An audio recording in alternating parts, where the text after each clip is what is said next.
सफ़र कैसा भी हो चलना तो पड़ेगा, सफ़र कैसा भी हो चलना तो पड़ेगा, ज़िंदगी एक जंग है लड़ना तो पड़ेगा। प्यारे दोस्तों, ज़िंदगी एक ही बार मिलती है, इसलिए इसे कामयाबी के साथ जीना है। इस ज़िंदगी को वेस्ट नहीं करना है, व्यर्थ नहीं करना है। ज़िंदगी को खुल के जिएंगे, कामयाबी के साथ जिएंगे, अच्छे से जिएंगे। नमस्कार, प्रणाम। मैं रजनीश कुमार पांडे आप सभी का स्वागत करता हूं आपके अपने चैनल पर। कैसे हैं आप सभी लोग? आशा करूंगा आप सभी लोग अच्छे होंगे और दोगुनी, पहले मैं बोलता था कि दोगुनी उत्साह से पढ़ रहे होंगे, लेकिन अब मैं बोल रहा हूं कि चौगुनी, ठीक है, उत्साह से आप लोग पढ़ रहे होंगे, परीक्षा की तैयारी अच्छे ढंग से कर रहे होंगे, क्योंकि आप सभी लोगों को इस बार जो है सक्सेस होना है। तो आज मैं फिर आप लोगों के लिए 10 इम्पोर्टेंट क्वेश्चंस लेकर आया हूं। उसे मैंने स्टैटिक के साथ कवर करने की भी कोशिश की है, प्लस जो भी एडिशनल एक दो इनपुट है वो भी मैं आप लोगों के लिए लेकर आया हूं। तो शुरू करते हैं हम लोग 10 इम्पोर्टेंट क्वेश्चंस में। जैसा कि स्क्रीन पे पहला क्वेश्चन इम्पोर्टेंट क्वेश्चन है, Who among the following has been conferred with Australia's highest civilian honor in April 2023? निम्नलिखित में से किसे अप्रैल 2023 में ऑस्ट्रेलिया के सर्वोच्च नागरिक सम्मान से सम्मानित किया गया? देखिए, ये ऐसी पर्सनैलिटी है जिसे ये सम्मान मिला है कि वो कहते हैं ना, वो किसी सम्मान के या वो किसी परिचय के मोहताज नहीं है। देखिए, अमीर होना एक अलग बात है, ठीक है, पैसों से अमीर होना एक अलग बात है, लेकिन पैसे के साथ साथ दिल से अमीर होना, ये जो है बहुत ही महत्व रखती है ये बात। तो ये पुरस्कार मिला है हमारे प्यारे रतन टाटा जी को, टाटा सन्स के चेयरमैन रतन टाटा जी को, ठीक है। इनकी इतनी संपत्ति है प्यारे दोस्तों कि अगर सारी संपत्ति ये इकट्ठे करें, दान वगैरह ना दें, तो हाँ, ये जो है रिचेस्ट मैन हो जाएंगे। लेकिन इन्होंने अपनी लगभग आधी से अधिक जो है प्रॉपर्टी को जो है दान दिया हुआ है, चैरिटेबल ट्रस्ट वगैरह इनके चलते हैं काफ़ी, ठीक है, बहुत सम्मानित है भारत की नज़रों में, ठीक है। आप में से देखा होगा कई बार बड़े बड़े जो भी बिजनेसमैन हैं उन पे आरोप प्रत्यारोप चलता है, लेकिन ये एक ऐसी पर्सनैलिटी है, इन पे आज तक किसी इस तरीके का कोई वो नहीं लगा है, ठीक है। तो रतन टाटा जी, जिन्हें जो है ये पुरस्कार मिला है, ऑस्ट्रेलिया का सर्वोच्च नागरिक पुरस्कार, जिससे हम लोग बोलते हैं AO, ठीक है, यानी कि order of Australia. Order of Australia से जो है इन्हें सम्मानित किया गया है रतन टाटा जी को। और ये कौन है रतन टाटा जी? ये टाटा सन्स के जो हैं वो चेयरमैन है, ठीक है, हम लोगों को याद रखना है। तो ऑस्ट्रेलिया का सर्वोच्च नागरिक पुरस्कार रतन टाटा जी को मिला है। क्यों मिला है? क्योंकि इन्होंने जो है भारत और ऑस्ट्रेलिया के जो रिश्ते हैं उनसे जो है ऊंचाई तक ले गए हैं, चाहे वो ट्रेड का क्षेत्र हो, बिजनेस का क्षेत्र हो। इन्होंने जो है दोनों देशों में योगदान दिया है, दोनों देश को ऊंचाई तक ले जाने के लिए। तो ऑर्डर ऑफ ऑस्ट्रेलिया से रतन टाटा जी को सम्मानित किया गया है, ठीक है। जब बात आई सम्मानित की, तो एक चीज़ और जो आप लोगों को याद रखना है, अभी recently order of the Nile, यानी कि नील नदी वाला, और ये कहाँ पे है? इजिप्ट, यानी कि मिस्र में। इजिप्ट का नील का, मिस्र देश का ऑर्डर ऑफ द नाइल, सर्वोच्च जो राजकीय पुरस्कार है, हाईएस्ट स्टेट अवार्ड है, ये जो है भारतीय प्रधानमंत्री नरेंद्र मोदी जी को मिला है। तो नरेंद्र मोदी जी को इजिप्ट यानी कि मिस्र का सर्वोच्च राजकीय पुरस्कार यानी कि हाईएस्ट स्टेट अवार्ड मिला है, ऑर्डर ऑफ द नील। ये मैंने इस क्वेश्चन से कोरिलेट किया है और रिसेंटली, ठीक है, मिला है। तो ये आप लोगों को जो है याद रखना है। Next question, with reference to Unnat Bharat Abhiyan 2.0 UBA 2.0 consider the following statement. It was launched in 2018, बिल्कुल सही है। आज जो है इसको जो है 5 साल हो गए हैं, 2023 में इस योजना को लॉन्च हुए 5 साल हो गए हैं, तो ये स्टेटमेंट जो है एकदम सही है। This is the invitation mode of उन्नत भारत अभियान प्रोग्राम। नहीं, ये जो उन्नत भारत अभियान 2.0 है, ये जब उन्नत भारत अभियान 1 चला था तो ये इन्विटेशन मोड था। चूँकि बात कर रहे हैं हम उन्नत भारत अभियान 2.0 की, तो ये जो है चैलेंज मोड है, ठीक है। ये कौन सा मोड है, ये चैलेंज मोड है। तो ये वाला स्टेटमेंट जो है गलत हो जाता है। It is being implemented by the ministry of education, बिल्कुल सही है, मिनिस्ट्री ऑफ एजुकेशन के द्वारा ही कार्यान्वित किया जा रहा है। ठीक है, तो इसका क्या पूछा है इसमें पूछा है कि कौन सा कथन सही नहीं है। तो सही नहीं है प्यारे दोस्तों, सेकंड स्टेटमेंट जो है इसका वो सही नहीं है। तो इसका आंसर हो जाएगा बी। ठीक है, इसका आंसर क्या हो जाएगा, बी। नेक्स्ट क्वेश्चन हम लोग देखेंगे, what is the venue of European union India aviation summit 2023? यूरोपीय संघ भारत विमानन शिखर सम्मेलन 2023 का स्थान क्या है? तो वह हमारा कैपिटल न्यू दिल्ली में जो है मनाया गया। नेक्स्ट क्वेश्चन देखेंगे, हाल ही में यूनिकॉप्स ने किस क्षेत्र में पहली ग्रीन हाइड्रोजन माइक्रोग्रिड परियोजना स्थापित करने की योजना बनाई है? रिसेंटली यूनिकॉप्स has plan to set up the first green hydrogen microgrid project in which region? Kutch, Leh, Munnar, Ranchi. तो वो लेह में मनाया है, जो कि एक भारत का एक केंद्र शासित प्रदेश यानी कि यूनियन टेरिटरी है। और ये जो यूनिकॉप्स है ये दिल्ली बेस्ड जो है कंपनी है, ये जो है दिल्ली बेस्ड कंपनी है जो कि ग्रीन हाइड्रोजन और को जो है ग्रीन हाइड्रोजन और सोलर डेवलपर कंपनी है, ये जो है यूनिकॉप्स। तो याद रखेंगे हम लोग। Next question, theme of the world malaria day 2023 is, इसकी जो विश्व मलेरिया दिवस 2023 है उसकी थीम क्या है? थीम को जानने से पहले हम लोग जानेंगे ये WHO और ये फिर हम लोग कह सकते हैं कि यूनाइटेड नेशन जो है वो वर्ल्ड मलेरिया डे की शुरुआत हुई मनाने की, क्योंकि लाखों लोग मच्छरों के काटने से मर रहे थे। कई लाखों इनकी संख्या हो गई थी मलेरिया से प्रभावित लोगों की, और इन्हें जो है जागरूकता नहीं थी। तो अवेयरनेस फैलाने के लिए इस दिवस को मनाया गया।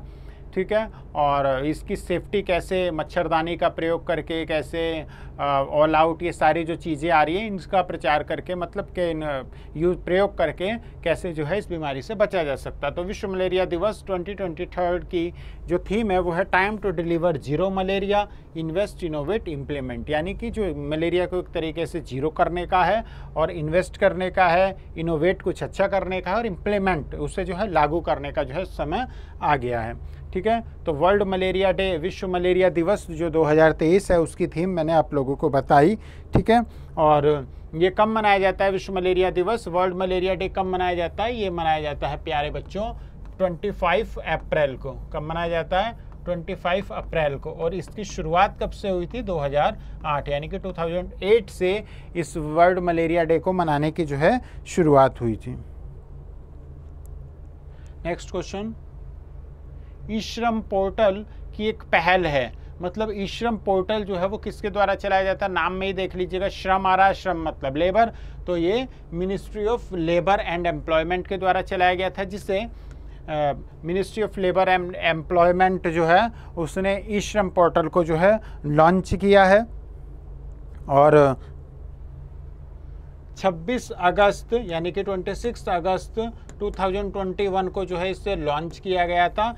वर्तमान में लगभग 28 करोड़ लोग जो है इस ई श्रम पोर्टल पर रजिस्टर्ड हो चुके हैं, यानी कि रजिस्ट्रेशन उन लोगों का हो चुका है।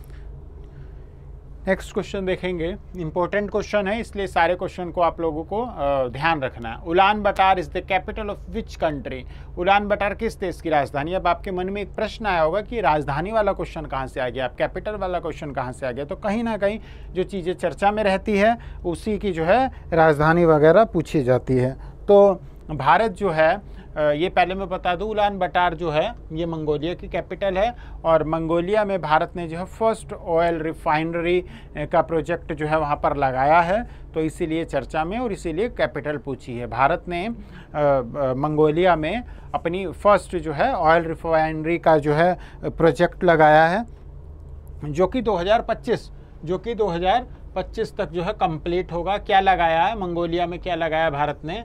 फर्स्ट, मतलब इसकी हेल्प करने के लिए फर्स्ट ऑयल रिफाइनरी लगाया है, जिससे 2025 तक जो है कंप्लीट कर लिया जाएगा। तो मंगोलिया की कैपिटल क्या हो गई? उलान बटार। नेक्स्ट क्वेश्चन देखते हैं, what is the theme of world immunization week 2023? विश्व टीकाकरण सप्ताह 2023 का विषय क्या है? तो वो है प्यारे बच्चों the big catch up. The big catch up जो है वो विश्व टीकाकरण दिवस का जो है थीम है वो उसका जो है थीम है। तो ये कब मनाया जाता है? विश्व टीकाकरण सप्ताह कब मनाया गया? तो ये मनाया गया प्यारे दोस्तों 24 अप्रैल से 30 अप्रैल तक जो है ये मनाया गया। और ये जो है किसके द्वारा मनाया गया? ये WHO के द्वारा मनाया गया, वर्ल्ड हेल्थ ऑर्गेनाइजेशन के द्वारा, जिसका हेडक्वार्टर मैंने आपको पिछली बार कई बार बता चुका हूँ, जिसका हेडक्वार्टर है जेनेवा स्विट्जरलैंड में, और जिसके लगभग कौन चेयरमैन या चीफ कह लीजिए कौन है? टेड्रोस, ठीक है, टेड्रोस अधनाम गेब्रोस, ये इनका पूरा नाम है। और ये जो विश्व टीकाकरण सप्ताह, इसकी शुरुआत जो हुई थी मनाने की, वर्ल्ड इम्यूनाइजेशन वीक की शुरुआत हुई थी प्यारे दोस्तों 2012 से, ठीक है, 2012 से इसकी शुरुआत हुई थी। तो ये जो है प्रश्न इम्पोर्टेंट हो जाता है आप जो है सभी प्यारे बच्चों के लिए, ठीक है, पेपर के पॉइंट ऑफ व्यू से इम्पोर्टेंट हो जाता है। 2012 में इसकी शुरुआत हुई थी। नेक्स्ट क्वेश्चन देखते हैं।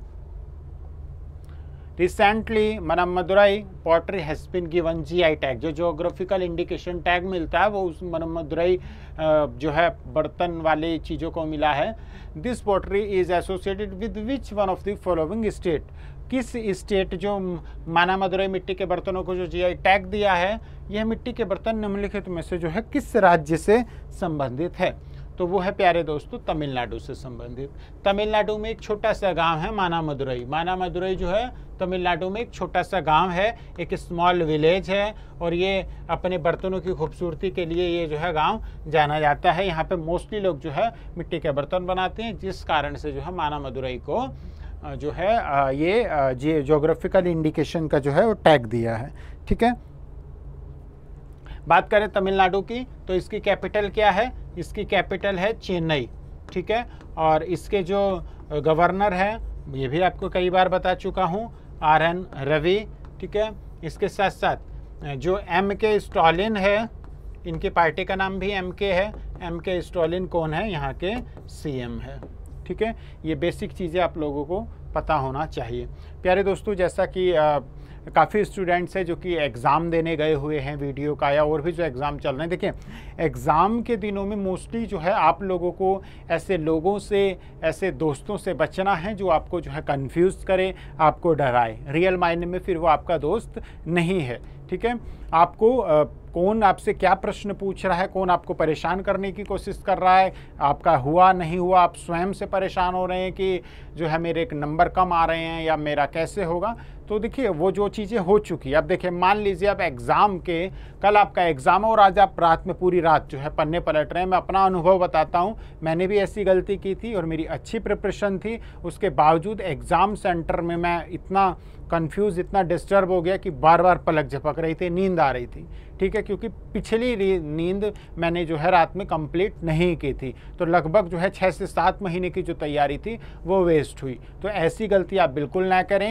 एक बात मानिए, फसल जो है वो तैयार खड़ी है, ठीक है। अब आप यूपर से उस पर यूरिया या खाद गिर रहे हैं तो उसका कोई फ़ायदा नहीं है। आप एग्ज़ाम सेंटर पे पेपर देने जा रहे हो, आप पक चुके हो, ठीक है, और आप दोबारा से उसे जो है यूरिया और खाद डालने का काम कर रहे हो, पन्ने पलट पलट के पता लगा कि एक दिन की बेवकूफ़ी के कारण जो पिछले 6 महीने साल भर से आप लोग तैयारी कर रहे हैं वो जो है चौपट हो गई सारी चीज़ें। तो ऐसी गलती कदापि ना करें, बेकार की बहस में ना पड़े, कोई एग्ज़ाम सेंटर के बाहर बुक पलट रहे हैं नहीं। ज़्यादा से ज़्यादा आप क्या करें, जो आपने शॉर्ट नोट्स बनाए हुए हैं या जो आपने स्टिकी नोट्स बनाए हैं उसे पढ़ लें। इसके अलावा कोई MCQ नहीं, कोई टेस्ट, कुछ नहीं। 1-2 दिन पहले ऐसी जो है गलती बिल्कुल नहीं करनी है यदि आपको सफल होना। नहीं तो फिर वही वाली बात होगी कि लास्ट तक आते आते जो है आप चूक गए, ठीक है। तो ऐसी गलती बिल्कुल नहीं करनी है। ज़्यादा से ज़्यादा अपने आप को फ्री रखने की कोशिश करें। एग्ज़ाम से 1-2 दिन पहले खूब गाना सुनें, मूवी आती है मूवी देखें, कुछ खाना बनाना आता है, पनीर बना लिया, कुछ भी बना लिया, ठीक है। अपने आप को जो है फ्री रखना, अपने आप को खुश रखना, अपने आप से बातें करने,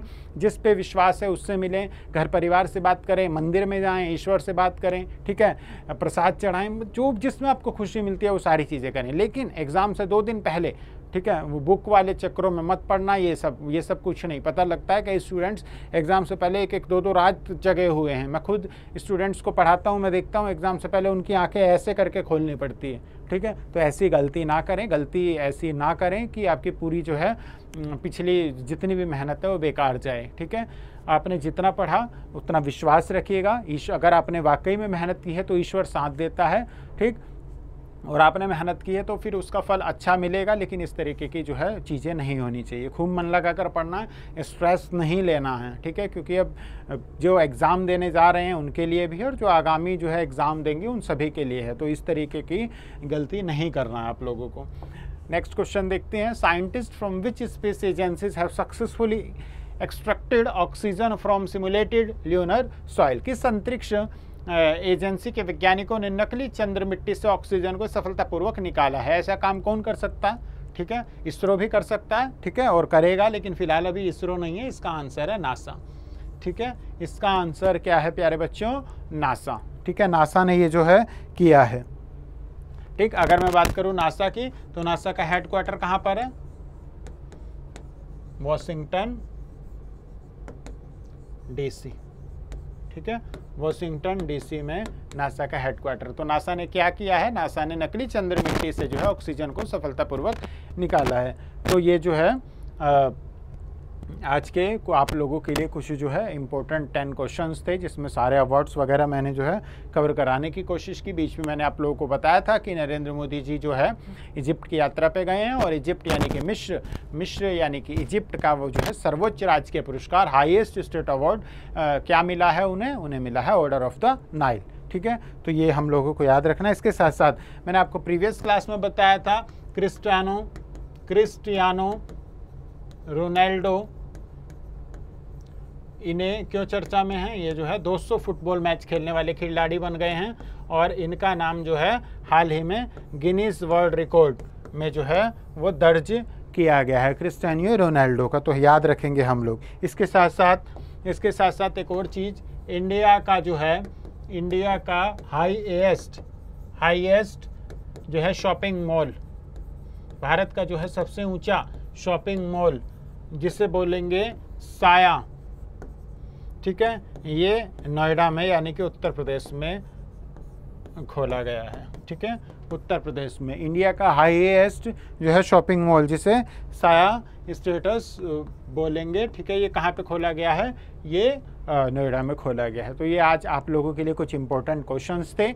आशा करूँगा आप सभी लोगों को अच्छा लगा होगा, समझ में आया होगा। एक चीज़ और देखेंगे, अभी मैंने आप लोगों को बताया था कि मंगोलिया में जो है भारत ने फर्स्ट ऑयल रिफाइनरी खोली है। तो वहाँ पे हम लोग देखेंगे, मंगोलिया की बात करें तो अगर मैं बात करूँ, ठीक है, ये थोड़ा सा मेरी ड्राइंग पे नहीं जाना है, ये रफली आप लोगों को समझाने के लिए, ठीक।